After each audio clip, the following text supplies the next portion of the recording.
Can pastors and deacons be divorced? The answer actually depends pretty heavily on what kind of church you attend. Let's talk about why.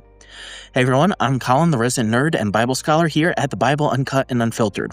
This is a question where the importance changes drastically depending on your denomination.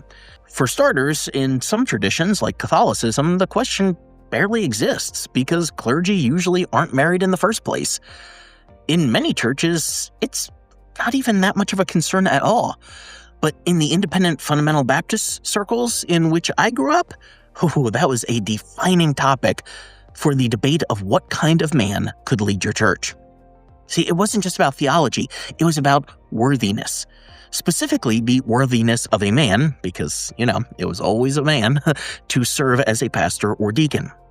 Now, the debate centered on 3 Bible passages. It was only ever these 3. 1 Timothy 3, 1-7, and Titus 1, 6-9 for pastors, and then 1 Timothy 3, 8-13 for deacons. All of them include the phrase, the husband of one wife. At least that's how a lot of Bible versions will translate it. In my circles, that phrase was treated like a universal disqualifier. If you were divorced and remarried, disqualified. If you were divorced at all, often still disqualified. If you were single and had never been married, usually also disqualified.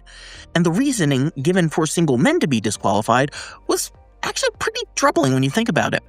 Without a wife, they would be unable to manage their sexual urges, objectifying women into little more than an outlet for their own desire. That is why single men were not allowed to be pastors or deacons, because we assumed they can't control their sexual urges. That causes enormous harm because you are teaching that is outside of your control. And here's the thing about this whole divorce debate for pastors and deacons. A little sprinkling of ancient Greek and a dash of historical context fixes the problem immediately. See, the Greek phrase does not literally say husband of one wife. It actually says something much closer to a one-woman man. That's a huge difference. See, Paul was not checking if anybody had experienced a failed marriage before. He wasn't talking about divorce at all, and he certainly was not trying to exclude single or widowed people.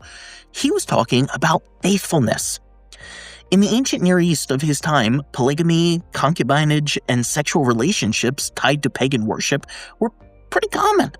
Having multiple wives or sexual partners, it wasn't unusual. So Paul's concern was not, has this man ever experienced divorce?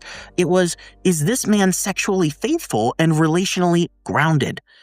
Church leaders juggling multiple spouses and loyalties wasn't just unethical, it was destabilizing. Families were often divided into hierarchies. Favoritism was common, conflict was inevitable. Paul's instruction was practical, it was pastoral, it was protective. It was not punitive. And here's a really important thing to notice. Paul himself was not married. Jesus, the center of our Christian faith, was never married. So the idea that these passages were meant to exclude single people or widowers would honestly be laughable if it had not caused so much real-world pain. You don't need to be married to embody the value of being devoted to one partner. You don't need a spouse to be a faithful, mature, or spiritually grounded person. And these passages were never meant to shame people who had already been through loss, betrayal, or the loss of a relationship.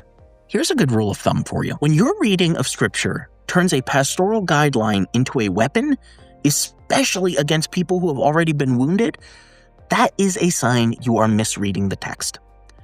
These passages were not written to bar divorced people, single people, or widowed people from serving in church leadership.